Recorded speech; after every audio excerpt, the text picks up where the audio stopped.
এখন আমি প্লেনের সিটে বসে আছি আর ভাবতে আছি আজ 21 বছর পর আমি আমার নিজের বাড়ি যাচ্ছি।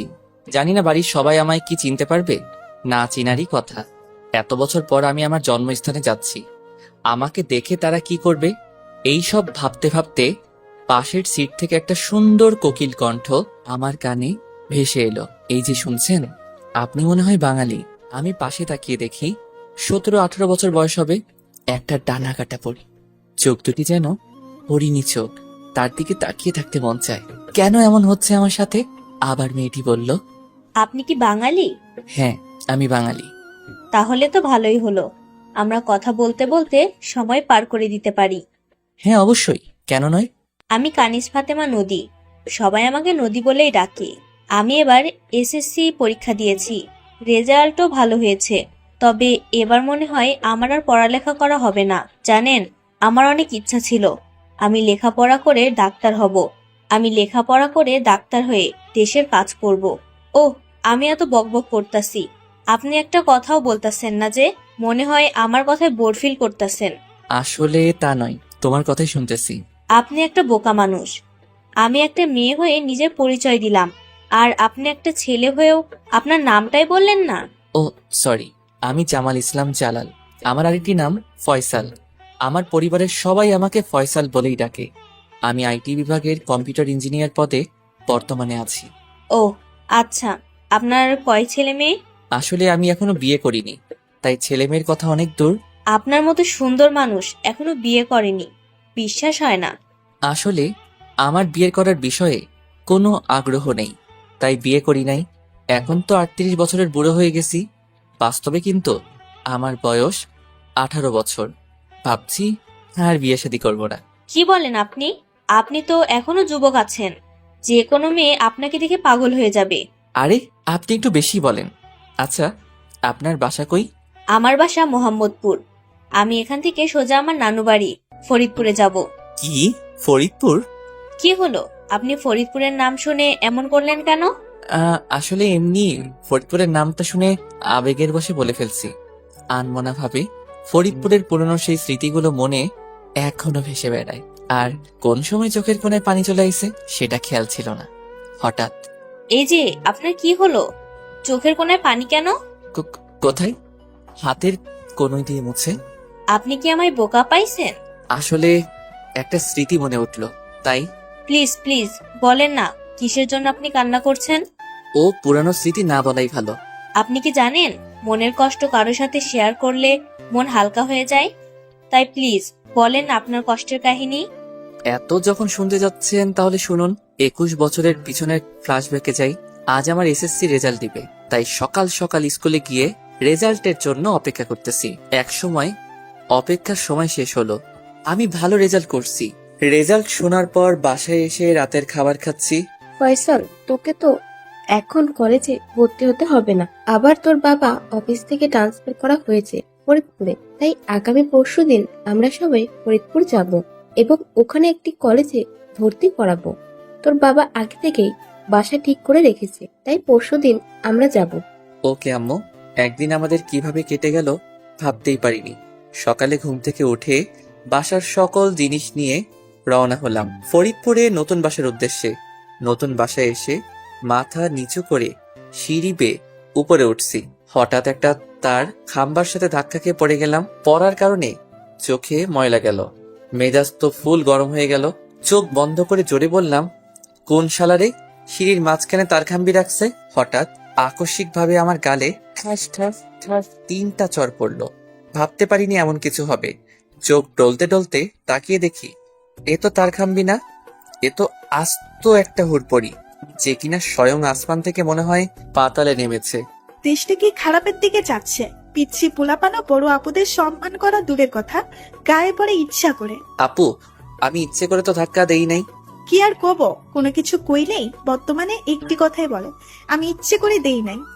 আপু, কাউকে দেখে তার চরিত্র নিয়ে কথা বলবেন না। আরে তোর মতো ছেলেদের হাড়ে হাড়ে চিনি, তোরা হলে পিচ্ছি হারামি। আপু, মেজাজ গরম আছে, কথাবার্তা ঠিক মতো বলেন। আরে তোর সাথে কি ভালো মতো কথা বলবো? সুন্দরী মেয়ে দেখলে লুচ্চামি শুরু কইরা দেস, বড় ছোট দেখোস না। আরে আইসেন কোন থেকে আপনি?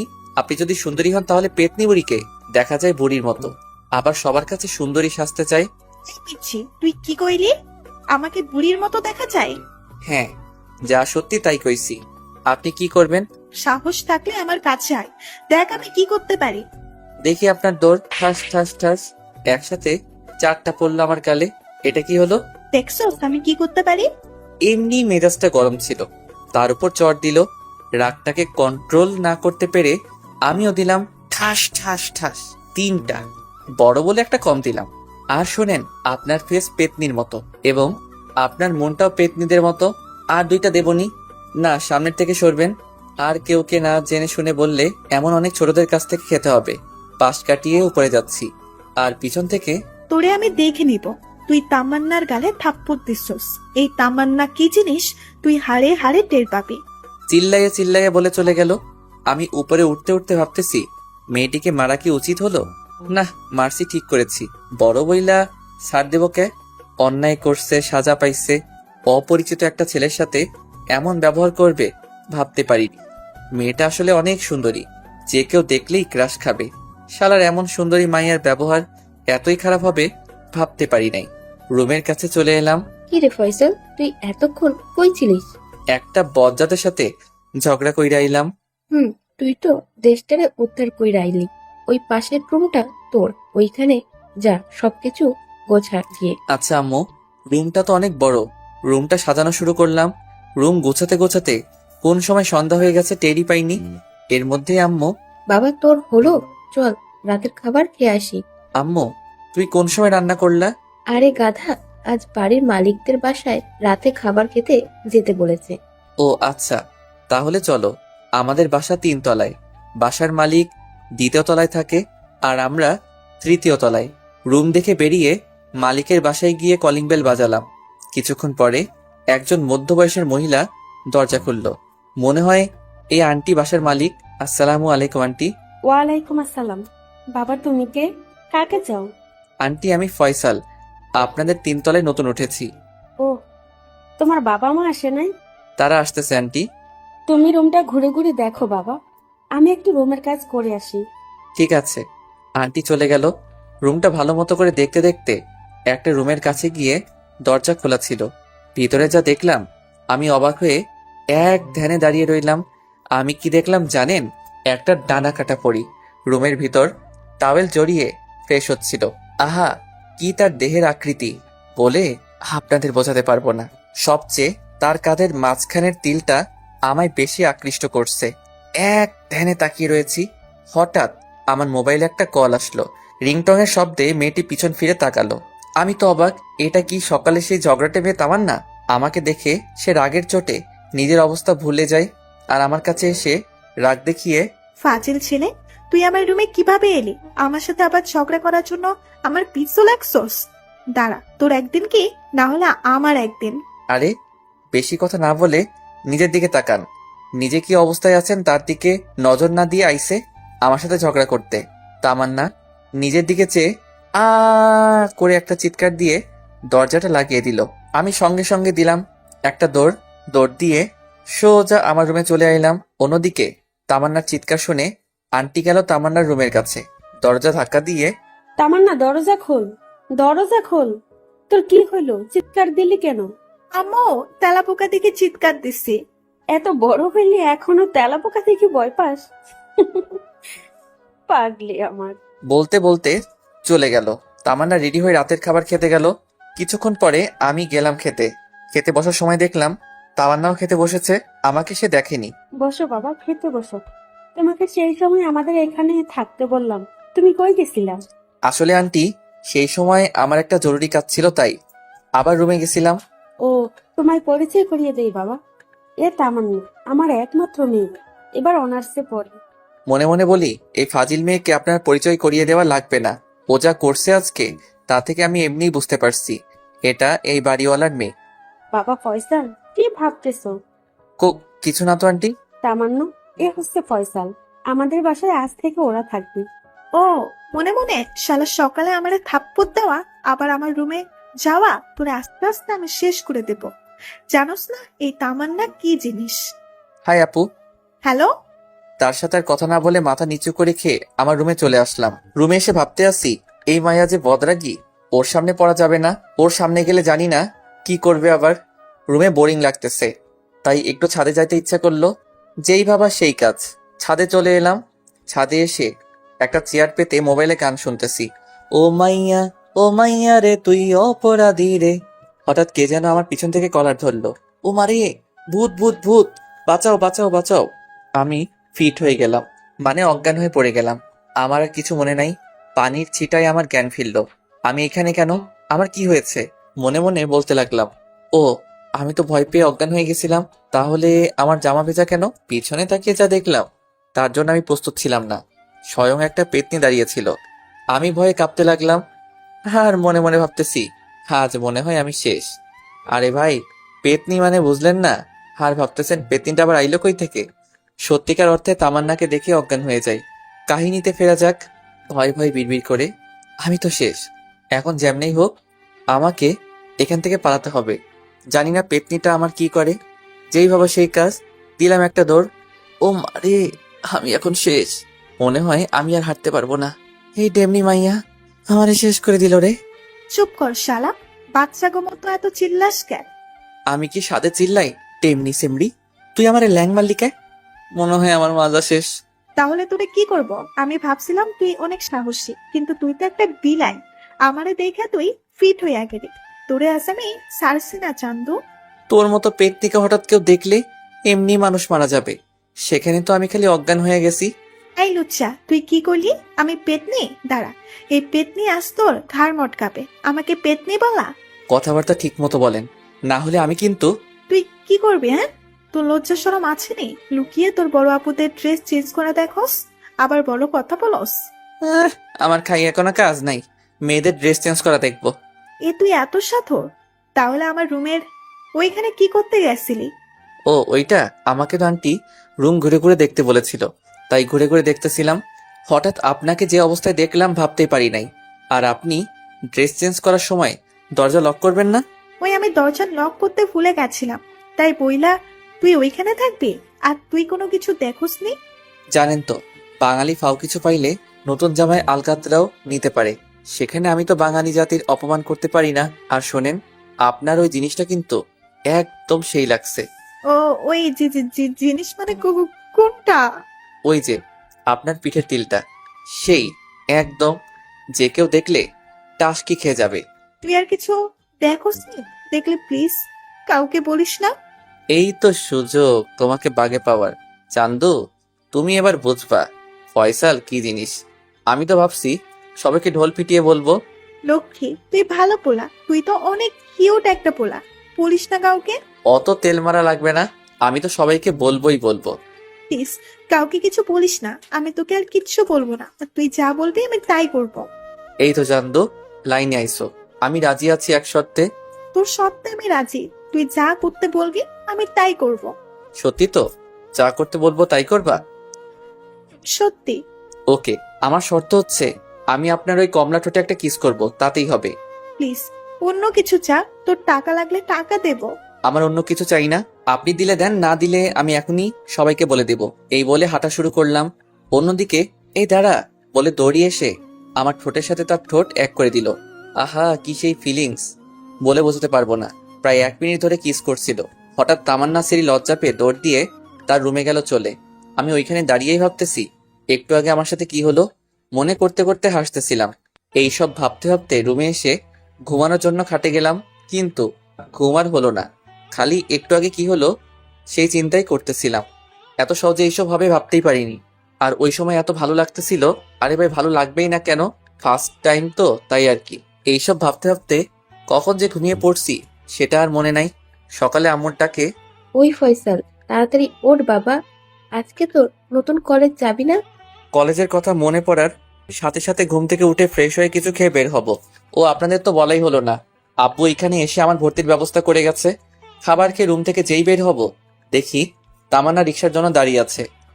এই যে আপু, শুনছেন? আমাকে কি আমার কলেজে একটু নামিয়ে দেবেন? কেন, তুই কি একা চাইতে পারস না? আসলে রাত কি হয়েছে ওকে দেখে বোঝা যায় না। মনে হয় কিছুই হয়নি, একদম সাধারণ ব্যবহার।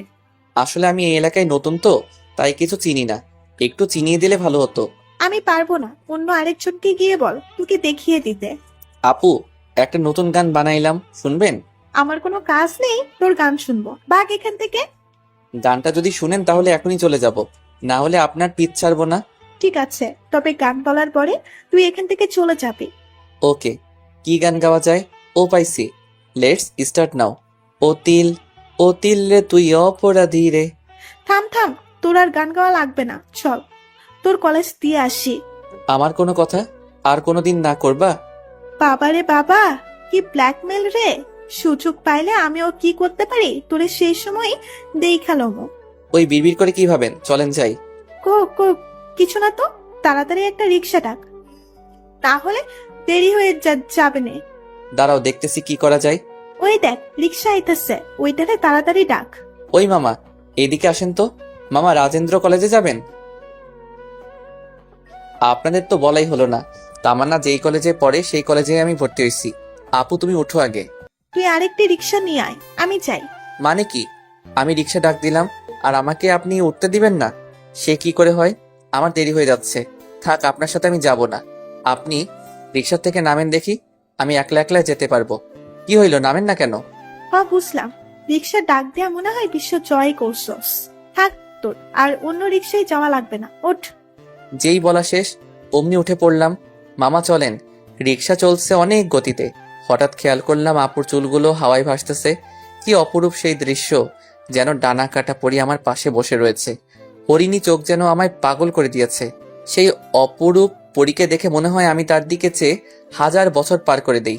রূপালী কেশে সন্ধ্যা তারার মাঝে যেন তার হাত ধরে হাঁটতে পারি চিরজীবন। পলকহীন তার চাহনিতে মনে হয় হাজারো নয়ন তারা আগমন করেছে। তাহাকে মনে হয় 1000 বছর ধরে চিনি। তাহার দেহের মিষ্টি গন্ধে মনে হয় হারিয়ে যাই। হঠাৎ তামান্নার কণ্ঠে, এই যে হ্যাবলা, দেখা শেষ হলে নামেন, আমরা চলে আইসছি। ও, কিভাবে যে সময় শেষ হলো বুঝতেই পারলাম না। বেশি কিছু না, ভাড়া দিয়ে ভেতরে চল। টাকা দিয়ে তামান্নার সাথে ভিতরে গেলাম। ও এম জি, আপু দেখছনি কলেজের ভিতর কত সুন্দর সুন্দর মাইয়া। তুই আবার ফাসলামে শুরু করছস? চল চল ক্লাসে চল। আর শোন, ক্লাসে গিয়ে ভেতরে কোনো ফাসলামি করবি না। আর সবচেয়ে বড় কথা, তুই কোনো মেয়ের সাথে কথা বলবি না, বললে তোর খবর আছে। আর ক্লাস শেষ হলে আমাকে সঙ্গে নিয়ে যাবি। আসবার সময় তো আমাকে নিয়ে আসতে চাইছিলেন না, আর এখন আবার সঙ্গে নিয়ে যাবার কন, মানে কি? সেটা তোর বোঝা লাগবে না। কিছুদিন ধরে আমাকে কিছু ছেলেরা ডিস্টার্ব করে, তাই বলছিলাম আর কি। তুই যদি না নিয়ে যাস তাহলে আন্টির কাছে নালিশ করব, কিন্তু উল্টাপাল্টা কিছু। আমাকে আর থ্রেড দিয়া লাগবে না, ক্লাস শেষ হলে অপেক্ষা কইরেন, ওকে? মনে থাকে জানো। একটা মুচকি হাসি দিয়ে চলে গেল। ক্লাসরুমে ক্লাসের ফাঁকে ওইসব কথা ভাবতে লাগলাম। এই মেয়ের আবার কি হইলো বুঝলাম না, যে আমাকে দেখতেই পারে না, আমার সাথে খালি ঝগড়া করে, আজ এত ভালো ব্যবহার করতেছে, আর যাওয়ার সময় মুচকি হাসি দিল কেন? যাই কর না কেন, ওর হাসিটা আমার কাছে সেই ভালো লাগছিল, বলে বোঝাতে পারবো না। এইসব ভাবতে ভাবতে কোন সময় ক্লাস শেষ হয়ে গেছে সেই দিকে খেয়াল নাই। ও মনে পড়ছে, আমাকে তো ক্লাস শেষ হওয়ার পর তার জন্য দাঁড়াতে বলছে। যাই তাড়াতাড়ি, যে দেখি সেখানে কেউ নেই। মনে হয় তার ক্লাস শেষ হয়নি, তার জন্য মনে হয় অপেক্ষা করতে হবে। মোবাইলটা বের করে একটু ফেসবুকে যাই। যেই ভাবা সেই কাজ। ফেসবুকের ভিতরে ঢুকে দেখে অনেকে কমেন্ট করছে, কমেন্টগুলো পড়তেছি আর মনে মনে হাসতেছি, কারণ কাল একটা জোক পোস্ট করেছিলাম। পোস্টটা ছিল, আগে আমি খুব সুন্দর আর কিউট ছিলাম, এখন কিছু মেয়েদের নজরে পড়ে কালা হয়ে গেছি। এটা দেখে অনেক মেয়েরা কমেন্ট করছে, আহারে, ইস, সর্বনাশ হলো তোর। আর মনে মনে হাসছিলাম। হঠাৎ একটা কণ্ঠ ভেসে এলে, এই যে শুনছেন? পিছন ফিরে তাকিয়ে দেখি একটা শ্যামলা বর্ণের মেয়ে। চেহারা খারাপ না। জি, আমাকে বলছেন? এখানে আপনি ছাড়া কেউ আছে নাকি? হ্যাঁ, আছি তো। একটু ভালো করে খেয়াল করে দেখেন, দেখবেন অনেককেই দেখতে পাবেন। কই, এখানে আপনি ছাড়া তো কেউ নেই। কে বললো আর কেউ নেই? ওই দেখুন, আমার সামনে আর আপনার পিছনে একটা সুন্দরী মেয়ে দাঁড়িয়ে আছে, আর ওই যে আমার ঠিক ডানে একটা হ্যান্ডসাম ছেলে দাঁড়িয়ে আছে। এখন কিভাবে বুঝবো যে আপনি আমাকে বলছেন? আমার সাথে পার্ট পারছেন? শুনুন, ওইসব পার্ট আমার সাথে যায় না। আপনি দেখতে কি এমন সুন্দরী হলেন যে আপনার সাথে পার্ট মারবো? কি, আমি সুন্দর না? আর বাই দ্য ওয়ে, ভাইটু, আমার বয়ফ্রেন্ড আছে, সো আমার পিছনে ঘুরলেও লাভ নেই। মেয়েটার মনে হয় ক্যারেক্টারের সমস্যা। অপরিচিত কোনো ছেলের সাথে এইভাবে কেউ কথা বলে, মনে হয় কানের নিচে বসিয়ে দেই। আমার খাইয়া কোনো কাম কাজ নাই, আপনার পিছন পিছন ঘুরবো? তাই বুঝি? ও, যে জন্য আপনাকে ডাক দিলাম, মনে হয় আপনি এই কলেজে নতুন ভর্তি হয়েছেন। ও, আমি আজকেই কলেজে ভর্তি হলাম। আপনাকে যখন ক্লাসে দেখলাম আপনি অনেক নিরিবিলি রয়েছেন, তাই মনে করলাম আপনি নতুন। ও তাহলে তো আমরা ক্লাসমেট, তাই না? হুম। আর আমরা তো ক্লাসমেট, তাই না? আপনি আপনি বললে কেমন যেন লাগে, তাই তুমি করে বললে ভালো হতো। এটা ঠিক বলছো। আমারও কেমন আমারও কেমন যেন লাগে, বুড়ো বুড়ো লাগে। কথা তো অনেক বললাম, আমরা কি ফ্রেন্ড হতে পারি? কেন নয়? আর আমরা তো ক্লাসমেট, তাই অনেকের সুবিধাও হবে। আমি ফারজানা আক্তার প্রিয়া, সবাই আমায় প্রিয়া বলেই ডাকে, বলেই হাত বাড়িয়ে দিলাম। আমি ফয়সাল, বলে যখন হাত বাড়িয়ে হ্যান্ডসাপ করব, আকস্মিকভাবে ঠাস ঠাস হঠাৎ এসে আমার দুইটা গালে লাল করে ফেললো। এটা কিন্তু ঠিক করলেন না। আমাকে মারলেন কেন? আমি কি অন্যায় করেছি? তুই কি করছস? তুই জানোস না মেয়ে দেখলে লুচ্চামি শুরু করে দিস, তাই না? তো লুচ্চামি আমি শেষ করে দেব। আপু আসলে কথা বলতে দিল না। চুপ বেয়াদব, তোকে অন্য সব ছেলেদের দিকে আলাদা মনে করছিলাম, আর তুই তোর ক্যারেক্টারটা নিজেই দেখাইয়া দিলি। আপু এটা কিন্তু বেশি হয়ে যাচ্ছে। এতক্ষণ প্রিয়া দাঁড়িয়ে আমাদের আচরণ দেখতেছিল। আসলে আপু, আপনি ভুল ভাবছেন। ওই মেয়ে তুই চুপ কর, ওকে দেখে তোরে দেখাইতেছি। এ তো লজ্জা লাগে না? তোরে এত সব করলাম, তারপরও দাঁড়িয়ে রইছস। ও আমি তো ভুলেই গেছিলাম, তোদের মতো ঠাট ক্যারেক্টার ছেলেদের তো লজ্জা নাই। তোরা তো সময় পাইলে লুচ্চামি করস, জানে না কত মেয়ের সর্বনাশ করছস। আপু মুখ সামলিয়ে কথা বলেন। যা খুশি তাই বললে কিন্তু এখানে খারাপ কিছু একটা হয়ে যাবে। কি আমার উপর কথা বলস? তোর সাহস তো কম না। ঠাস ঠাস ঠাস। বেয়াদব মেয়ে, বড় হইছস বলে আর কিছু বললাম না। আমি ক্যারেক্টার লেস না লুইচ্চা হই, তাতে আপনার কি? বলে হনহন করে চলে আসলাম। আমি এখানে দাঁড়িয়ে রইছি আর ভাবছি ও আমাকে কলেজের ভেতরে মারতে পারলো, আর ও বলেছে তা তো সত্যি, আমারও তো কিছু হয় না, তাহলে ওর উপর এত জোর খাটালাম কেন? আপু, ও কিছু বলবা? সরি আপু, দোষ আমারই। কেননা ফয়সাল এখানে একা দাঁড়িয়েছিল, তাই ওর সাথে পরিচয় হতে নিজে এসেছিলাম। আমার কারণে আপনাদের মাঝে ঝগড়া হলো, আমাকে মাফ করে দেন। তুমি মাপ চাবে কেন? ভুল তো আমারই। তোমাদের মাঝে কি কথা হয়েছে তা না শুনে অনেক কথা বলে দিয়েছি, কিছু মনে করো না। আপু, কিছু মনে করবো কেন? আপনি বড়, তাই শাসন করতেই পারেন। আর আপু, কাউকে কিছু বলার আগে একটু ভেবে দেখবেন সে দোষ করেছে কিনা। আপু, অনেক কথা বলে ফেলেছি আমি, এখন যাই। আমি কি করলাম? সামান্য একটু ভুলের কারণে ওকে মারলাম? আসলেই তো কিছু না জেনে শুনে ওকে খারাপ কথা বলা আর মারা আমার ঠিক হয় নাই। বাসায় গিয়ে ওর কাছে ক্ষমা চাইতে হবে। অন্যদিকে বাসায় গিয়ে কলিং বেল বাজাচ্ছি। আম্মু দরজা খুলে দিল। কিরে, তোর কি হয়েছে? তোরে এমন দেখাচ্ছে কেন? এমনি, ভালো লাগতেছে না। তুমি যাও তো, পরে কথা হবে। তুই ফ্রেশ হয়ে আয়, তোর খাবার দিচ্ছি। আমি খাবো না, তুমি খাও। এই বলে রুমে গিয়ে দরজাটা আটকিয়ে দিলাম। খাটের উপর বসে ভাবতেছি আমার সাথে এইসব কি হচ্ছে।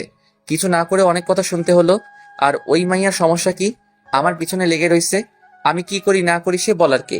এরপরে এই মেয়েকে দেখলে দশা দূরে থাকবো, আশেপাশে থাকা যাবে না। আর কথাই বলবো না, বাজে একটা মেয়ে। যাই হোক, এর মাঝে আম্মু অনেকবার ডেকে গেছে, কিন্তু দরজা খুলি নাই। সন্ধ্যা হয়ে গেছে। রুম থেকে বের হয়ে সোজা ছাদে গেলাম। ভাবলাম ছাদে গেলে মনে হয় রাগটা কমবে, তাই ছাদে গিয়ে তারা দেখতেছি। হঠাৎ একটা হাঁটার শব্দ পেলাম। পিছনে তাকিয়ে দেখি তামান্না আসতেছে। আমি তাকে দেখে ছাদ থেকে নামার জন্য হাঁটা দিলাম। ফয়সাল, তোর সাথে আমার কিছু কথা বলার আছে। আপনার সাথে আমার কোনো কথা নেই বলে হাঁটা দিলাম। প্লিজ ফয়সাল, আমার কথাটা শোন। আচ্ছা, কি বলবেন তাড়াতাড়ি বলেন, আমার কাজ আছে। সেই সময় আমার মাথা ঠিক ছিল না, তাই তোকে উল্টাপাল্টা কথা বলে ফেলেছি। তুই আমাকে মাফ করে দিস প্লিজ। তোর হাত ধরি, প্লিজ আমাকে মাফ করে দে। আপনি কি করতেছেন? লুচ্চা ছেলেদের কাছে কেউ মাপ চায় নাকি? ঠাস ঠাস। আপনার লজ্জা করে না? থার্ড ক্লাস লুচ্চকে একটা লেস ছেলের হাত ধরেন? বলে ছাদ থেকে নেমে পড়লাম। রুমে এসে ভাবতে লাগলাম এটা একটু মনে হয় আমি বেশি করে ফেললাম। সে তো আমার কাছে ক্ষমা চাইছেই, মাপ করলেই তো পারতাম। আবার মারছি। আমি কি ঠিক করছি? আমার উপর অধিকার খাটায় কেন? সে কি আমার কিছু হয়? আমি অন্য কারোর সাথে কথা বললে তার কেন গায়ে বাজে? আমার উপর এত অধিকার খাটায় কেন? তাহলে কি সে আমায় পছন্দ করে? না না না, এটা কোনোদিন সম্ভব না। সে আমার অনেক বড়, আর সবচেয়ে বড় কথা সে বাসার মালিকের মেয়ে। ধ্যাৎ, আমি এসব কি ভাবি? এটা কোনোদিন সম্ভব হবে না। তার চাইতে আমি তাকে এড়িয়ে চলবো, সেটাই ভালো। কেননা এড়িয়ে চললে তার সাথে ঝগড়া বাঁধবে না, তাই ভালো। কাল থেকে সে তার মতো আর আমি আমার মতো, তার সাথে দেখা হলেও কথা বলবো না। অন্যদিকে ও আমাকে মারতে পারলো সামান্য একটা ভুল বুঝার কারণে? না, ও ঠিকই করেছে। আমার সাথে অন্য কোনো ছেলে হলে ওর চাইতে বেশি করতো। মনে হয় আমার উপরে অনেক রাগ রয়েছে। রাগ থাকবে নাই বা কেন? আমি যে ওকে উল্টাপাল্টা অনেক কথা বলেছি, ও কি আমাকে বোঝে না যে আমি ওর উপর এত অধিকার খাটাই কেন? ও যদি আমাকে ক্ষমা না করে তাহলে নিজেকে আমি ক্ষমা করতে পারবো না। সকালবেলা আম্মুর ডাকে ঘুম ভাঙলো। ফয়সাল বাবা, তাড়াতাড়ি ওঠ, কলেজে যাবি না? আর একটু ঘুমাই আম্মু। তাড়াতাড়ি ওঠ, 8:30 বেজে গেছে। কি 8:30? বিছানা থেকে উঠে জলদি ফ্রেশ হয়ে নাস্তা করে কলেজের উদ্দেশ্য করে রওনা দিলাম। যে দেখি তামান্না একটা রিক্সা নিয়ে আগেই দাঁড়িয়ে রয়েছে। কিরে, দাঁড়িয়ে রয়েছিস কেন? রিক্সায় ওঠ, চাবি না? কোনো কথা না বলে অন্য আরেকটি রিক্সা নিয়ে সোজা কলেজের উদ্দেশ্যে রওনা হলাম। তামান্না মনে হয় এটা আশা করে নাই, ভাবছিল সকালে মনে হয় সব ঠিক হয়ে যাবে, তাই আগে থেকেই আমার জন্য দাঁড়িয়েছিল। কলেজে পৌঁছিয়ে দেখি প্রিয়া কলেজ গেটে কারোর জন্য অপেক্ষা করতেছে। রিক্সা থেকে নেমে, কিরে তুই কি তোর বয়ফ্রেন্ডের জন্য অপেক্ষা করতেছিস নি? আরে ফাজলামি বন্ধ কর দি। আমি আবার কই ফাইজলামি করছি? তুই এভাবে দাঁড়িয়ে রইছস তাই মনে করলাম। আরে আমি তো তোর জন্যই অপেক্ষা করতেছিলাম। আমার জন্য? হাসাইলি। আর সবচেয়ে বড় কথা, তোরে যদি তোর বয়ফ্রেন্ড দেখে তুই আমার জন্য অপেক্ষা করতেছস, তাহলে তোর বয়ফ্রেন্ড মাইন্ড করবে। পিছন থেকে, কিরে ফয়সাল, তোর জন্য দাঁড়িয়ে রইলাম আর তুই আমার সাথে আইলি না কেন? সেটা আমার বিষয়। আমি কার সাথে যাব না যাব আপনাকে বলতে হবে নি? প্লিজ ফয়সাল, আর রাগ করে থাকিস না। আমাকে মাফ করে দে। দরকার পড়লে আমি তোর পায়ে পড়ি। প্লিজ তবুও মাফ করে দে। এই বলে আমার পা ধরতে বসে গেছে। এসব কি করতেছেন? ছাড়েন ছাড়েন, মানুষ দেখতেছে। দেখলে দেখুক কেন, তুই মাফ না করলে আমি এখান থেকে উঠবো না। আপনি কি পাগলামি শুরু করে দিছেন? আর অনেক আগেই আমি আপনাকে মাফ করে দিছি বলার সাথে সাথে জড়িয়ে ধরলো। আপনি কি করতেছেন? দেখেন মানুষজন কিভাবে আমাদের দিকে তাকিয়ে রয়েছে। লজ্জা পেয়ে ছাড়িয়ে নিল। চল ভেতরে চল। আপনি যান, আমি প্রিয়ার সাথে কিছু জরুরি কথা বলে আসতেছি। আচ্ছা তাড়াতাড়ি আসিস বলে চলে গেলাম। কিরে প্রিয়া, কি বলার জন্য এতক্ষণ দাঁড়িয়ে রইলি? বললে বল, না বলে ভিতরে চল। আসলে তোর কাছে আমার একটা মিথ্যা কথা বলেছিলাম। কি? তুই আবার কি মিথ্যা কথা বলছিলি? আসলে আমার কোনো বয়ফ্রেন্ড নাই। সেদিন তোর কাছে মিথ্যা বলেছিলাম। সেদিন তোকে দেখে ভালো ছেলে মনে হলো, তাই তোর সাথে নিজেই পরিচয় হতে আসি। আর তোরে পরীক্ষা করার জন্য তোকে বলেছিলাম যে আমার বয়ফ্রেন্ড আছে। জানিস তো, কোনো মেয়ের বয়ফ্রেন্ড আছে কেউ শুনলে সেই মেয়েকে কেউ নজর দেয় না আর প্রপোজও করে না। বাহ, তোর তলে তলে এত ভালো বুদ্ধি। তা এখন আমারে সত্যি বললি কেন? আসলে আসলে তোতলাচ্ছিস কেন? কি বলবি বল, না হলে গেলাম চলে। আসলে আমি তোকে ভালোবেসে ফেলেছি রে। সেই প্রথম দিনই তোরে ভালো লেগে গেছে। সেই ভালো লাগা থেকে নিজের অজান্তে অনেক বেশি ভালোবেসে ফেলেছি রে। প্লিজ তুই আমারে ফিরিয়ে দিস না। দেখ দোস্ত, আমি তোরে আমার বন্ধু ছাড়া আর কিছু ভাবি না, আর তোরে ওই নজরে কোনো সময় দেখি না। প্লিজ আমাকে তুই মেনে নে। তুই এসব কি শুরু করলি? চল ভিতরে চল, ক্লাসে দেরি হয়ে যাচ্ছে। ঠিক আছে চল। আর প্লিজ এই বিষয়ে একটু ভেবে দেখিস। ওকে দেখ পানে। আরে ভাগ্য আমার খারাপ রে, আইলাম ঠিক সময় কিন্তু বসতে হবে সে লাস্ট বেঞ্চে। কি আর করা, বসে পড়লাম। আমার তো কোনো ফ্রেন্ড নাই, তাই বই বের করে পড়া পড়তেছিলাম। হঠাৎ শুনতে পেলাম, এই যে ভাই, আমার একটু বসতে দেবেন? কোনো বেঞ্চ ফাঁকা নেই, শুধু এটা ছাড়া। ও সরি, বসুন। ধন্যবাদ। আমরা কি ফ্রেন্ড হতে পারি? অবশ্যই, কেন নয়। আমি আমিনুর, আর আপনি? আমরা যখন ফ্রেন্ড তাহলে শুধু তুই তোকারি করে বললে খুশি হব। আর আমি ফয়সাল। এইভাবে পরিচয় হয়ে গেল। কথা বলার মাঝে প্রিয়ার দিকে একবার তাকিয়ে দেখি আমার দিকে এক দৃষ্টিতে তাকিয়ে রয়েছে। পলক পড়ার কোনো নাম নেই আমার চোখের। আমার চোখে ওর চোখ যখন পড়লো তখন ও সঙ্গে সঙ্গে মাথা নিচু করে ফেলছে। প্রফেসর ক্লাস নিতে চলে আইছে, তাই ক্লাসের ভিতরে মন দিলাম। ক্লাসটা ভালোই হলো। ক্লাস শেষে, কিরে, তুই এখানে আর কতক্ষণ বসে থাকবি? পরবর্তী ক্লাস হতে এখন অনেক সময়। চল একটু মাঠে গিয়ে বসি। ওকে চল। মাঠে চলে এসে ওর সাথে অনেক মজা করলাম। আসলে আমিনুর ছেলেটা অনেক রসিকতা করে। কিরে, ক্লাসের সময় তো হয়ে গেল, চল ক্লাসে যাই। ক্লাস শেষ হয়ে গেল। কিরে, বাসায় যাবি না? চল বাসায় যাই। দোস্ত, আমার না একজনকে নিয়ে বাসায় যেতে হবে রে। তার সাথে না গেলে যে কি করবে আমার সাথে আমি নিজেও জানি না। কি মোমা, কোনো মেয়ের সাথে কি চক্কর চলতেছে নাকি? হলে কিন্তু ট্রিট দিতে হবে। তুই কি যে বলিস। ওকে যাই তাহলে, বাই। আমিনুর চলে গেল। ওর সাথে ভালোই বন্ধুত্ব শুরু হয়েছে। আপু ও চলে আইছে। কিরে, কার জন্য অপেক্ষা করতেছস? কারো জন্য না আপু, ভাবলাম তোমার সাথে গল্প করতে করতে বাসায় গেল, কেন বোর ফিল লাগবে না তাই। ঠিক করেছিস। আমারও না একা যেতে ভালো লাগে না রে, তাই প্রতিদিন আমাকে সঙ্গে করে বাসায় নিয়ে যাবি। ওকে নিয়ে যাব। এখন চলো দিই, রিক্সায় করে যাচ্ছি। মামা থামান থামান, তোমার আবার কি হলো? এখানে নামলে কেন? বেশি কথা না বলে চল আমার সাথে। আপুর সঙ্গে সঙ্গে যাচ্ছি। আপু তুমি ফুচকার দোকানে এলা কেন? আমি ফুচকা খাবো, প্লিজ কিনে দে না। ওকে, কিন্তু ফুচকা শেষ হওয়ার পর সোজা বাসায় যাব। ঠিক আছে মামা, 1 প্লেট ফুচকা দেন তো। কি রে, তুই খাবি না? আসলে এই ফুচকা টুচকা আমার ভালো লাগে না। আচ্ছা ঠিক আছে, তোর খেতে হবে না, আমি খাবো, আর তুই সেটা দেখ তাহলে। আহ, কি সুন্দর বাচ্চাদের মতো মুখের ভিতর সাবার করতেছে। মনে হয় এখনই ওই রসালো ঠোঁট দুইটা আমার দখলে নিয়ে আসি। কি রে, হা করে তাকিয়ে কি দেখতেছস? তোমারে এই রে, কি বলে ফেললাম রে? হইছে হইছে, আর তাকিয়ে থাকা লাগবে না, চল আমার খাওয়া শেষ। বিল দিয়ে সোজা বাসায় চলে গেলাম। আপু উপরে উঠে চলে গেছে। রুমের বেল বাজিয়ে আমি শখ খেলাম। শখ খাওয়ার কথা, কেননা আমার জান পাখি ময়না টিটু আপুটা আজ বাসায় আসছে তিশা।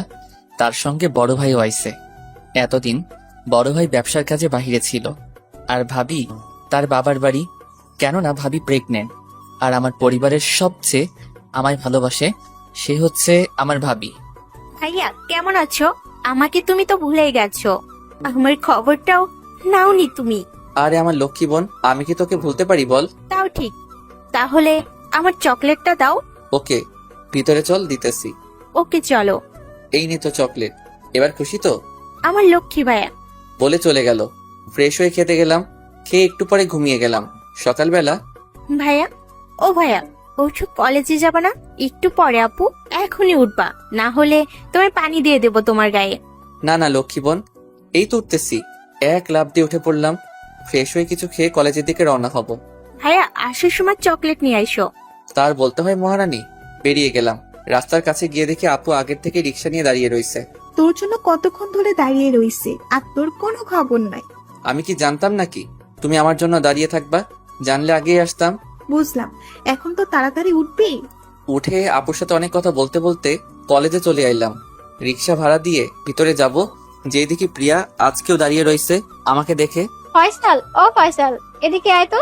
আপু তুমি ভিতরে যাও, আমি আসতেছি। না না, আমি যাব, দেখি কি বলে। ওকে চলো তাহলে। কালকের কথা কি ভেবে দেখলে? কিসের কি কথা? আসলে আপু, আমি ওকে ভালোবাসি, তুমি একটু বুঝিয়ে বলো না। কি বলবি বল। আপু শোনার পর কান্না করে দিল। এক দৌড়ে চলে গেল। আপু শোনো শোনো, না শুনে চলে গেল। আমি তার পিছন পিছন দৌড় দিব, আর আমার হাত প্রিয়া ধরে ফেলছে। জবাব না দিয়ে কই যাও? ঠাস ঠাস ঠাস। তোকে কাল বলছিলাম না আমি তোকে ভালোবাসি না, আমি তামান্নাকে ভালোবাসি। আজ তোর কারণে ও আমাকে ভুল বুঝলো। তামান্নাকে খুঁজতে খুঁজতে কোনো জায়গায় পাইলাম না। এখন কলেজের ছাদই বাকি, তাই ছাদে যেয়ে দেখি আপু এক কোণে বসে কান্না করতেছে। আপু তুমি কান্না করতেছো কেন? তোকে কি বলতে হবে আমি কান্না করি কেন? যা তুই তোর লেভেলের কাছে যা, এইখানে কি তোর? আসলে আপু আমি ওকে ভালোবাসি না, ও আমার শুধু বন্ধু আর কিছু না। সত্যি তো? 100% সত্যি। তুমি ওভাবে কান্না করে চলে আইছো কেন? তুই কি বুঝোস না আমি তোকে ভালোবাসি? তোকে অন্য মেয়ের পাশে দেখলে আমি তোরে রাগ করি। আপু আমি তোমাকে অনেক ভালোবাসি। ঢং দেখে আর বাঁচি না। একবার প্রপোজও করলো না, আবার বলে ভালোবাসি। আমি তো জানি না কিভাবে প্রপোজ করে, এর আগে তো কোনোদিন করি নাই। অত কিছু বুঝি না, তুমি যেমনে পারো প্রপোজ কর, না হলে এক্ষুনি এখান থেকে চলে যাবো। আচ্ছা ট্রাই করে দেখি তাহলে। তামান্না হবে আমার পথ চলার সাথী। দেবে কি তোমার সাথে সারা জীবন থাকার অনুমতি? নীলিমা আমি তোমাকে ভালোবাসি, দেবে কি সুযোগ? নীলিমা চোখগুলো বড় হয়ে জ্বলজ্বল করছিল। মাথা নাড়িয়ে হ্যাঁ সম্মতি দিল। আমি দাঁড়ালাম। আমার দাঁড়ানোতেই তামান্না আমাকে জোরে জড়িয়ে ধরলো। আমি তাকে জড়িয়ে ধরলাম। এতদিন কেন বলস নাই? আগে কি এত কিছু জানতাম? জানলে তো কবেই বলে দিতাম। চলো একটু ঘুরে আসি। ওকে চলো। দুইজন মিলে অনেক ফ্রি হয়ে গেলাম। আমাদের প্রেম চলতে চলতে আমাদের প্রেম কাহিনী 3 মাস হয়ে গেছে। ও সবসময় যা চাইতো তাই দিতাম। ওর অনেক আবদার পূরণ করতাম। আবদারগুলো অনেক কঠিন ছিল, যেমন রিকশায় করে ঘুরে বেড়ানো, ফুচকা খাওয়া ইত্যাদি। একদিন আমি আর তামান্না সন্ধ্যার সময় ছাদে গিয়ে কথা বলতেছিলাম। হঠাৎ বললাম, তামান্না আমার না একটা মিষ্টি খেতে মনে চাইছে। তুমি একটু বসো, আমি ফ্রিজ থেকে মিষ্টি নিয়ে আসছি। হুম, আমি ওই মিষ্টি যাচ্ছি না, আমি তোমার ওই গোলাপি মিষ্টি চাইছি বোকা। সব কত, কখনোই দিব না। তাহলে থাকো তুমি, আমি গেলাম চলে। বাবু দেখে রাগ করছে, যার মিষ্টি খেতে মনে চায় সে জোর করে খেতে পারে, কেউ কি মানা করছে নি? অমনি কাছে গিয়ে 4 ঠোঁট এক করে দিলাম। হঠাৎ কারো হাত আমার পিঠের উপর পড়ল। সঙ্গে সঙ্গে তামান্নাকে ছেড়ে দিলাম। পিছন ফিরে তাকিয়ে দেখি তামান্নার আব্বু। আমি তো ওইখানেই শেষ।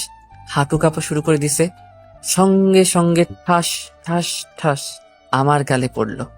বকাটে ছেলে, তুই আমার মেয়ের সাথে এইসব করলি? তোর লজ্জা করে না? আজই তোকে বাড়ি ছাড়া করবো, দাঁড়া।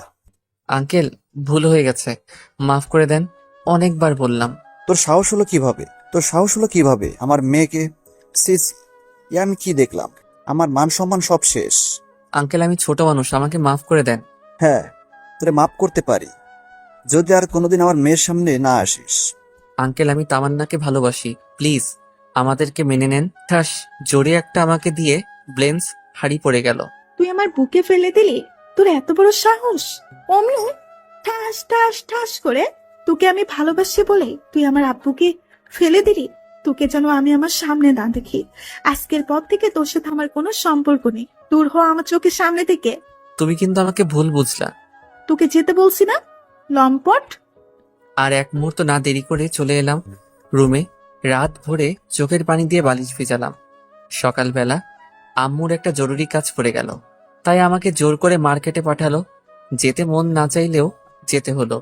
আমিনুরকে সঙ্গে নিয়ে আমরা মার্কেটে যাচ্ছিলাম।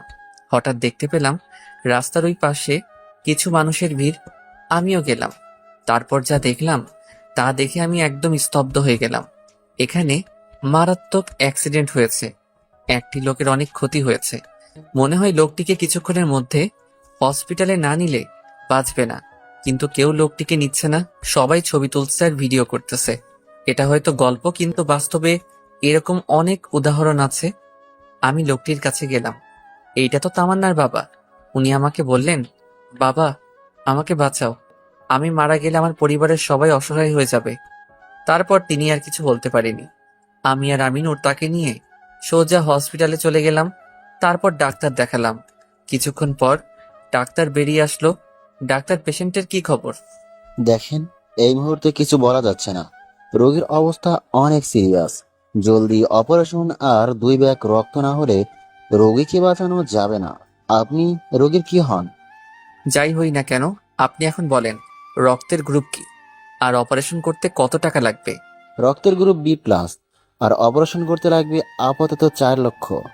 অনেক কষ্টে 1 ব্যাগ রক্ত জোগাড় করলাম, আর আমি 1 ব্যাগ দিলাম। এবার টাকা পাই কই? টাকাগুলো আমাকে জোগাড় করতে হবে।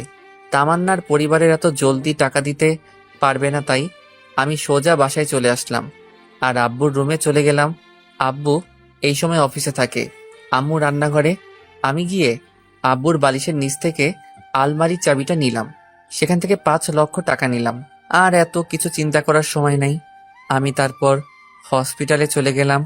4 লক্ষ টাকা অপারেশনের জন্য, আর 1 লক্ষ টাকা অন্য খরচ যতদিন হসপিটালে থাকে। তারপর ওনার অপারেশন শুরু হলো। আমিনুর ওনার মোবাইলটি নিয়ে ওনার বাড়িতে ফোন দিল। দেখলাম প্রথমে তামান্নার নাম্বারটি। এত কিছু চিন্তা না করে ফোন দিতে বললাম। রিসিভ হলো। হ্যালো আব্বু।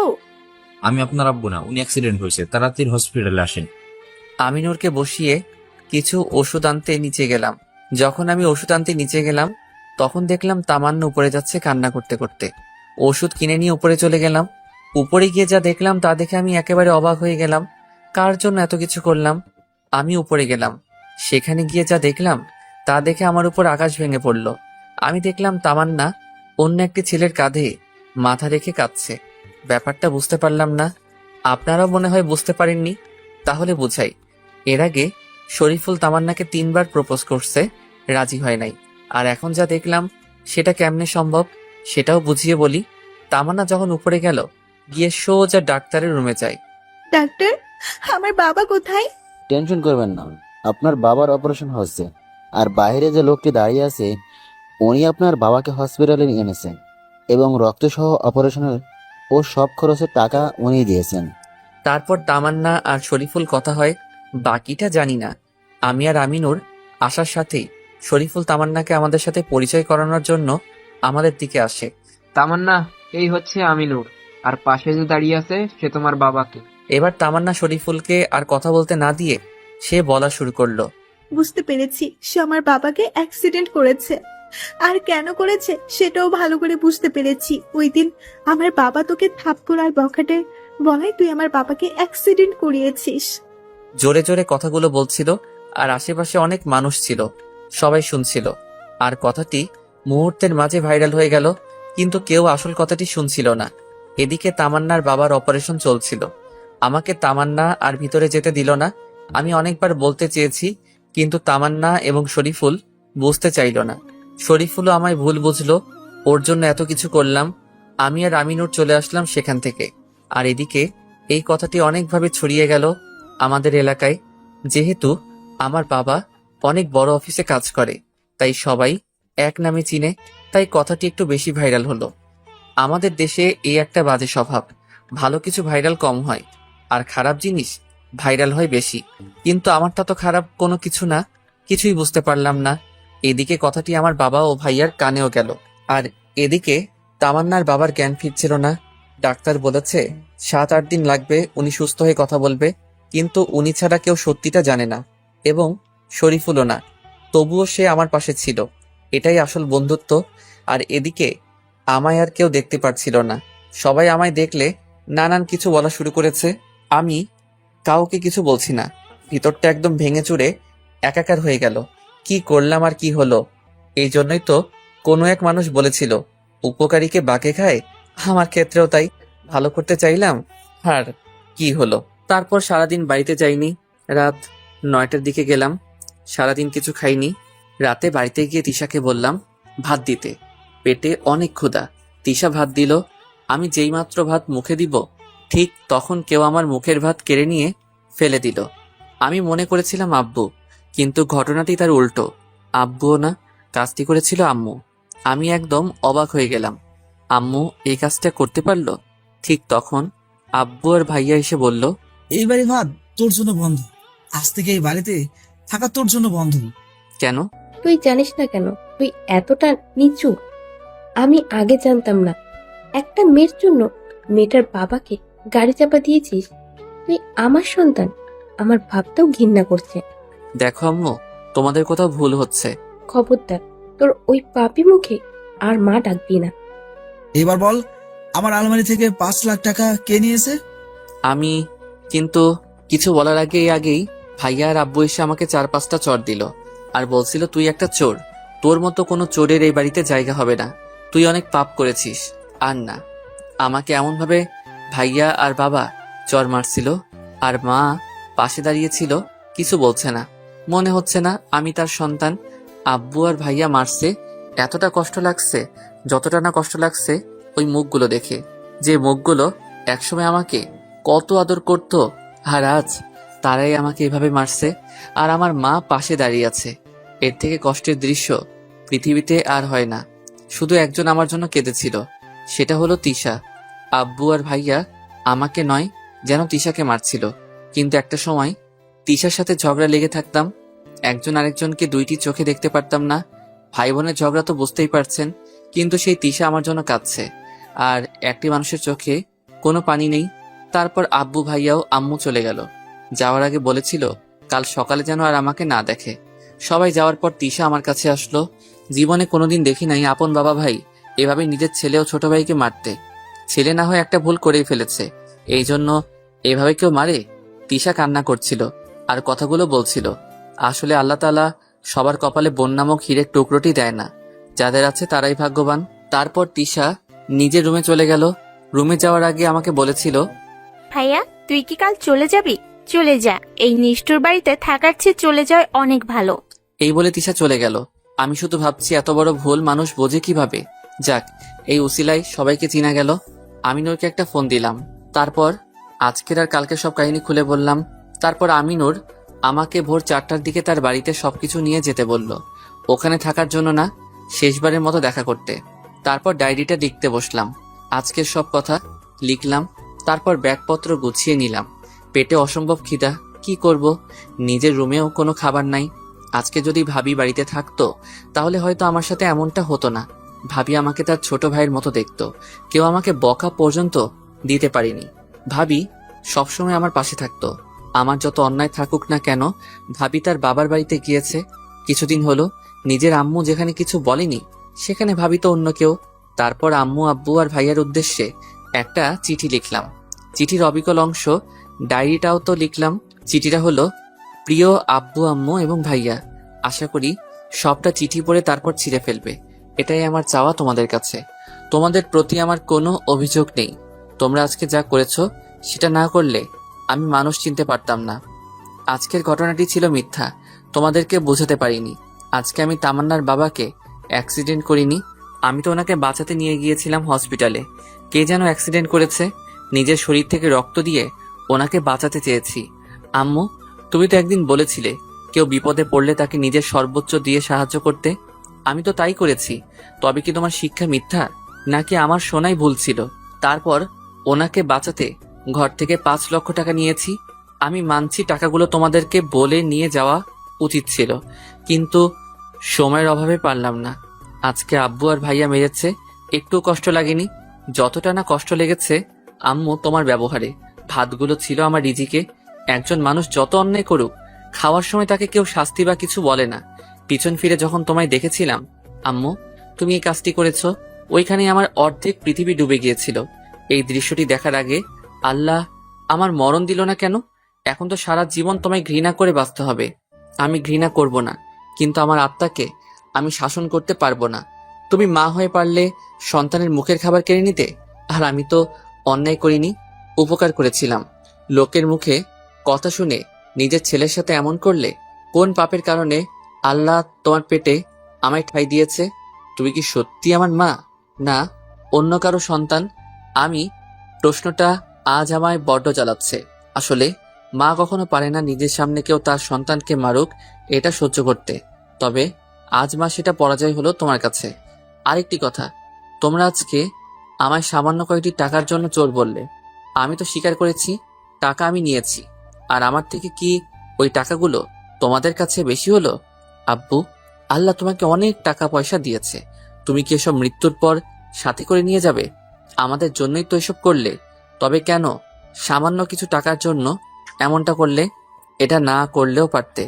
আল্লাহর কাছে প্রার্থনা করব যেন টাকাগুলো ঋণ শোধ করে মৃত্যুবরণ করতে পারি। সময় একদিন আসবে যখন তোমাদের ভুলটা বুঝতে পারবে। তবে এই চোর ছেলেটাকে আর পাশে পাবে না, কেউ আর চুরি করবে না। এই বাড়ি নিরাপদে টেনশন মুক্ত করে দিয়ে গেলাম তোমাদের। আর যাই হোক, আমি পাপী, আমার শাস্তি পেয়েছি। দয়া করে আমার ছোট বোনটার সাথে এমনটা করো না। আজকে যদি অন্য কোথাও যাওয়ার জায়গা থাকতো তাহলে ওকে নিয়ে যেতাম। এই বাড়িতে আমার ফুলের মতো পবিত্র বোনটাকে রেখে যেতাম না। আমি কোথায় যাব সেটাও জানি না, তবে আল্লাহর কাছে দোয়া করি আমার এই পাপী মুখ যেন আমি বেঁচে থাকতে তোমাদেরকে আর না দেখাই। চলে যাচ্ছি অজানার উদ্দেশ্যে। আমার খোঁজ কোনো দিনও করো না। আমি জানি তোমরা তোমাদের ভুল বুঝতে পারবে, সেদিন আর আমি থাকবো না। আর আম্মু, আজকে যেমন আমার জন্য একটু কাঁদনি, আমার মৃত্যুর খবর পেলেও কাঁদবে না। এটা আমার শেষ ইচ্ছা। আল্লাহ হাফেজ। ইতি, তোমাদের চোর ছেলে। আজকে থেকে এই ডায়েরিটাকে মুক্তি দিলাম। শেষ পাতাটি লিখতে চোখের পানি দিয়ে ভিজে গেল, সাক্ষী হয়ে থাকবে বলে। এবার বাস্তবে আসি। কথাগুলো শোনার পরে নদী আর কিছু বলতে পারছে না, তার চোখ ভিজে গেছে পানিতে। কান্না করতেছো কেন? এটা পরিস্থিতির শিকার। আমি ভাবতে পারি নাই যে আপনার কথাগুলো না শুনে আপনার পরিবার এমন বড় একটা ডিসিশন নিয়েছে। এরপর কি তামান্নার সাথে কথা হয়েছিল আপনার? না, ওর সাথে তো দূরের কথা, নিজের পরিবারের সাথেও কন্ট্যাক্ট হয়নি। আমিনুরের কাছে শুনেছিলাম আমি চলে যাওয়ার পর বাবা তামান্নাদের বাসা ছেড়ে দিয়ে গ্রামের বাড়ি গোপালগঞ্জে চলে গেছে। তারপর আর তাদের খবর পাওয়া হয়নি। আপনি চলে যাওয়ার পর কি হলো? আমি ওই রাতে চিঠিটা ড্রয়িং রুমে রেখে চলে আসছিলাম বাড়ি থেকে বের হয়ে। তারপর আমি আমিনুরের কাছে চলে আসলাম। আমি রাতে চট্টগ্রামে ট্রেনের টিকিট কেটে রেখেছিলাম।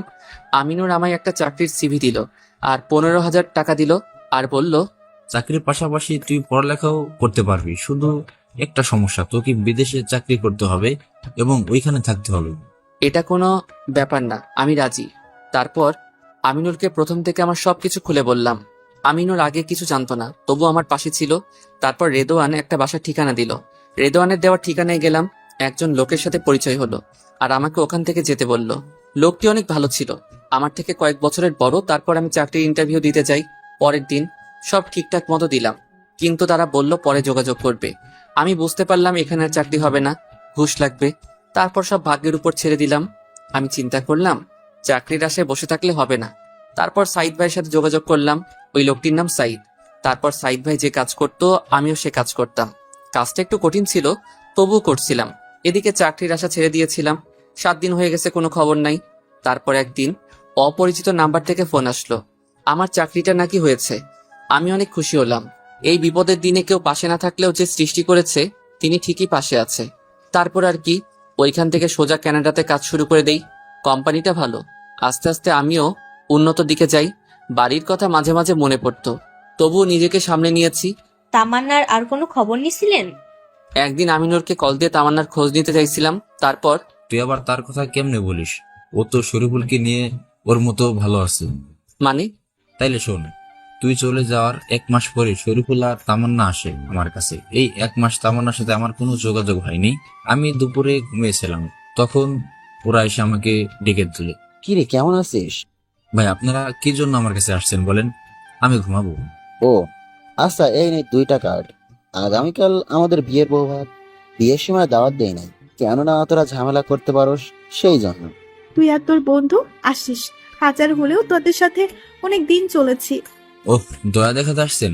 আমি গরিব হতে পারি, তাই বলে কোনো বেইমানের বিয়ের বৌভাতে আমি যাইনি। আর এই কার্ড দুটি আপনার কাছে রেখে দেন, অন্য কাউকে দিলে কাজ হবে। আমি তো যাবই না, আর ফয়সালও নেই। কেন, আমি আবার কি করলাম? তোদের জন্য আজকে আমার বন্ধু আমাদের ছেড়ে চলে গেছে, ওর পরিবারটা ভেঙে গেছে। তোর শাস্তিও পেয়েছে। রাখেন আপনার শাস্তি। উপকার করতে চাইলে এটা শাস্তি? রাখেন আপনার শাস্তি। উপকার করতে চাইলো এটা শাস্তি? ফয়সাল কি ওই দিন আপনার বাবাকে অ্যাক্সিডেন্ট করেছে নাকি? ও তো তাকে রাস্তা পড়ে থাকতে দেখে হসপিটালে নিয়ে গিয়েছিল, নিজের শরীর থেকে রক্ত দিয়েছে, তারপর নিজের ঘর থেকে 5 লাখ টাকা নিয়েছে। কেন দিয়েছে জানেন? আপনাকে ভালোবাসে বলে।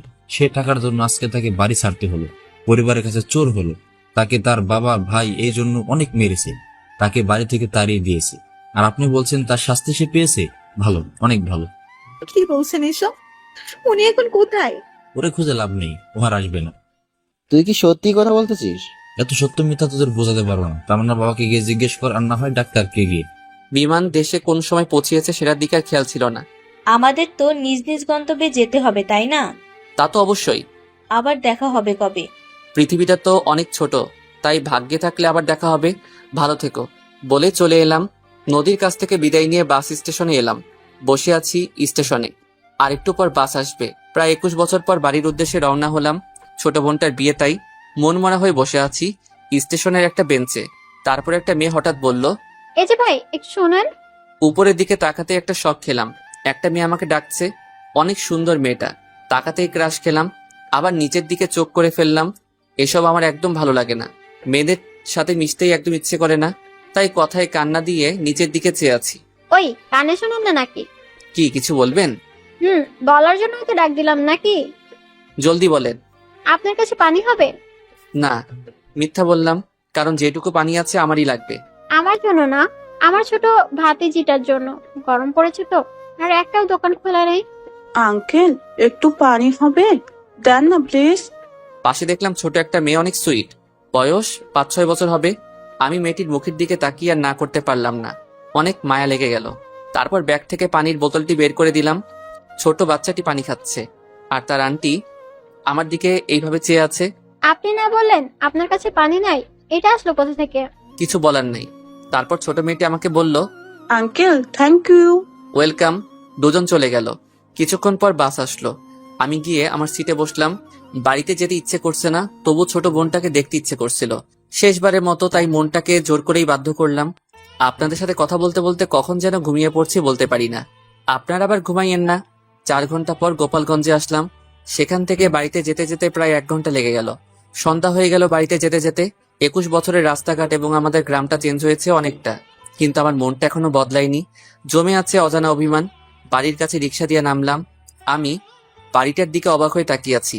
এতগুলো বছরে একটু বাড়িটা পরিবর্তন হয়নি। জানি না আজকে সবাই আমার সাথে কেমন বিহেভ করবে। কে কি করুক আমার তা জেনে লাভ নেই। ছোট বোনটাকে একটু দেখলেই হলো, কতদিন দেখি না। রিক্সার ভাড়া দিয়ে যেই মাত্র ভিতরে যাব, ঠিক তখনই ধাক্কা খেলাম একটা মেয়ের সাথে। মেয়েটার দিকে তাকাতেই, এই মেয়েটা আবার কে, আর আমাদের বাড়িতে কি করছে? না, ভুল রাস্তায় চলে আসলাম। বাড়ি তো ঠিকই আছে। ওই মিস্টার, দেখে চলতে পারেন না? আমি তো দেখিনি, কিন্তু আপনিও কি দেখেননি? আপনি আগে ধাক্কা দিলেন। আপনি দিছেন আগে। ওকে আমি দিছি, এত প্যারার মোড নেই। ঠিক তখন আমার বোন আসলো আর মেয়েটিকে জড়িয়ে ধরলো। আমাকে মনে হয় দেখে নাই। কিরে বোন, কেমন আছিস? অনেকদিন পর তোকে দেখলাম। আপনার বিয়ে আমি আসবো না, এটা কোনো কথা? তারপর দেখলাম তারা অনেক কথা বলছে, আমি শুধু শুনতেছি একটা সাইডে দাঁড়িয়ে। আর আমার বোনটাকে দেখছি, কত বড় হয়ে গেছে ও। সেই পিচ্চি বোনটা আর পিচ্চি নেই। আচ্ছা তিশা আপু, ছেলেটাকে দেখ তো। ওই যে দেখ না। ভাইয়া? কোন ছেলেটা? ওইটা। আর তিশা এসে আমাকে জড়িয়ে ধরে কেঁদে দিল আর হাজার রকমের প্রশ্ন করতে থাকলো। কেমন আছিস ভাইয়া? এতদিনে আমাদের কথা মনে হলো? কোথায় ছিলে এতদিন? আমাদের উপর কি তোর এতই রাগ? আয় বাড়িতে চল, পরে কথা হবে। 21 বছর পর বাড়িতে আসছি, কেমন যেন লাগছে। বাড়িতে ঢুকতেই আমি অবাক, কি সুন্দর করে বাড়িটা সাজানো হয়েছে। আর আমাকে দেখে সারা বাড়িতে হইচই পড়ে গেল, সবাই আমাকে ঘিরে ধরলো। আম্মু তো জড়িয়ে ধরে কান্না করছে আর হাজার রকম প্রশ্ন করতেছে। আমি কিছু বলছি না, আর আব্বু আর ভাইয়া অপরাধীর মতো দাঁড়িয়ে আছে। কি বলবে? তাদের আজকে বলার মতো জবাব নেই, হয়তো এইটুকুই বলতে পারবে, আমাদের ক্ষমা করে দে। কি লাভ হবে ওইটা বলে? ফিরিয়ে দিতে পারবে কি আমার হারানো 21 বছর? তাদের সরি কি আমাকে ফিরিয়ে দিতে পারবে আমার সেই সুমধুর, সেই সোনালী অতীত? তাই হয়তো কিছু বলছে না। আমি কারোর কথায় কান্না দিয়ে তিশাকে বললাম, তিশা আমার ব্যাগটা উপরে নিয়ে আয়। আমি আমার রুমের দিকে গেলাম, দেখলাম রুমটা তালা দেওয়া, মানে বুঝতে পারলাম না। তারপর তিশা কোথা থেকে যেন চাবি এনে দিল। আমি রুমটা খুলে দেখলাম রুমটায় অনেক ময়লা আর মাকড়সার জাল, মনে হয় কোনো পুরনো রাজবাড়ি। মনে হয় 21 বছরে কেউ এই রুমে যায়নি। তারপর তিশা আর আমি 1 ঘন্টা লাগিয়ে রুমটা পরিষ্কার করলাম। আম্মু অনেকবার বলেছে অন্য রুমে যেতে, কোনো কথা বলি নাই। আম্মু চলে যায়, আমি ফ্রেশ হয়ে রুমে বসে আছি, মনটা ভালো নেই। এখানে আসার পর আমার আগের কথাগুলো মনে পড়ে গেল। তারপর তিশা আসলো। তিশাকে দেখে মনে হয় না আর 2 দিন পর ওর বিয়ে, না যেন ওর বড় ভাই এর বিয়ে, ওই রকম আনন্দে আছে। মনে হয় আমাকে দেখে ওইদিকে কোনো খবর নেই। একটু বিশ্রাম নিলাম, অনেক ক্লান্ত লাগছে। খাবার খেতে ডাকছিল, কে শুনে কার কথা যায়নি। হঠাৎ করে মনে হলো আমার সেই ডায়েরিটার কথা, যেটাতে আমার সব অতীত নোট করা আছে। আমি যাওয়ার সময় ডায়েরিটা নিয়ে যাই, ব্যাগ থেকে ডায়েরিটা বের করলাম, তারপর একটু পড়লাম। পুরনো স্মৃতিগুলো মনে পড়ে গেল, চোখ দিয়ে কখন যেন পানি এসে গেল, বলতে পারি না। তারপর ডায়েরিটা আবার ব্যাগে ঢুকিয়ে রাখলাম। সকালে ঘুম থেকে উঠে নিচে যেতেই আম্মু হাজির। কিরে বাবা, এতক্ষণে ঘুম থেকে উঠলি? আচ্ছা চল, কিছু খাবি? সরি, কাকে কি বলছেন? আমি আপনার কেউ না, আর আমার জন্য এই বাড়ির খাবার ওই দিন হারাম হয়ে গেছে, যেদিন আপনি মা হয়ে ছেলের মুখের খাবার কেড়ে নিয়েছিলেন। আর আমার কোনো মা বাবা নেই, একটি বোন আছে, আর এখানে জীবনেও আসতাম না। তিশার কথা ভেবে ওকে শেষ দেখা দেখতে আসছি। আর যদি কোনো অভিযোগ থাকে আমি আশায়, তাহলে বলেন, এক্ষুনি চলে যাচ্ছি। কথাগুলো একেবারে বলে ফেলেছি সব। আম্মু আর কিছু বলছে না, শুধু অঝরে কান্না করছে। তাতে আমার কোনো যায় আসে না, তাদের এই কান্না আমার অভিমানের চাদর সরবে না। 21 বছরে অনেক কেঁদেছি, তখন তো কেউ আমার পাশে ছিল না, তাই বলে ওখান থেকে চলে আসলাম। আসার সময় দেখলাম আব্বু চোখের জল মুছতেছে, হয়তো নিজের ভুল বুঝতে পেরেছে। আমি মার্কেট থেকে কিছু খেয়ে আবার বাড়িতে ফিরলাম, কারণ এই এলাকায় ঘোরাঘুরি করতেও নিজের কাছে ঘৃণা লাগে। এরকম এলাকার মানুষের জন্য আজকে আমার এই অবস্থা। বাড়িতে ফিরে আসলাম, গিয়ে তিশার রুমে গেলাম, দেখলাম তিশা নাই। কালকে সেই মেয়েটি সহ ওর কয়েকজন বান্ধবী বসে কথা বলছে, তবে মেয়েটির মনে হয় মন খারাপ করে বসে আছে। ধুর, আমার এত দিকে চেয়ে লাভ নেই। এইরকম মেয়ের জন্য আজকে আমার জীবন এমন হয়েছে। আর কোনো মেয়ের মায়ায় জড়াতে চাই না। সেখান থেকে চলে গেলাম রুমে। একটু পর কে যেন আমার রুমে আসার অনুমতি চাইছে। আসতে পারি? আসেন। কি তারপর সাহেব, কি অবস্থা? ভাইয়ের কথা কি মনে আছে? সবার কথাই মনে আছে। তাহলে এতদিন খবরটা উনি কেন? বাড়ি থেকে তাড়িয়ে দিয়ে আবার খবর নেওয়ার কথা বলছেন। দেখো ফয়সাল, তোমার সাথে যেটা হচ্ছে সেটা ঠিক হয়নি। আমি বাড়িতে থাকলে এমনটা হতে দিতাম না। যেখানে নিজের বাবা মা তাড়িয়ে দিয়েছে সেখানে আপনাকে বিশ্বাস করব কি করে? তুমি বাড়ি থেকে চলে যাওয়ার 27 দিন পর আমি বাড়িতে আসি, আর তোমাকে ফোন দিলে তোমার মোবাইল বন্ধ থাকে, কাকু জিজ্ঞেস করলে কিছু বলে না। আর আমি বাড়িতে আসার পর জানতে পারলাম আসল ঘটনা। বিশ্বাস করো, তোমার ভাইয়ের সাথে এই নিয়ে 4 মাস রাগ করে তোমাদের বাড়িতে যায়নি, পরে নিজের ছেলে সন্তানের কথা চিন্তা করে আসছি। ও আচ্ছা, এখন যান, পরে কথা বলবো, আমি ঘুমাবো। সারাদিন তো ঘুমালে, এখন চলো খাবে। তোমার জন্য সবাই অপেক্ষা করছে।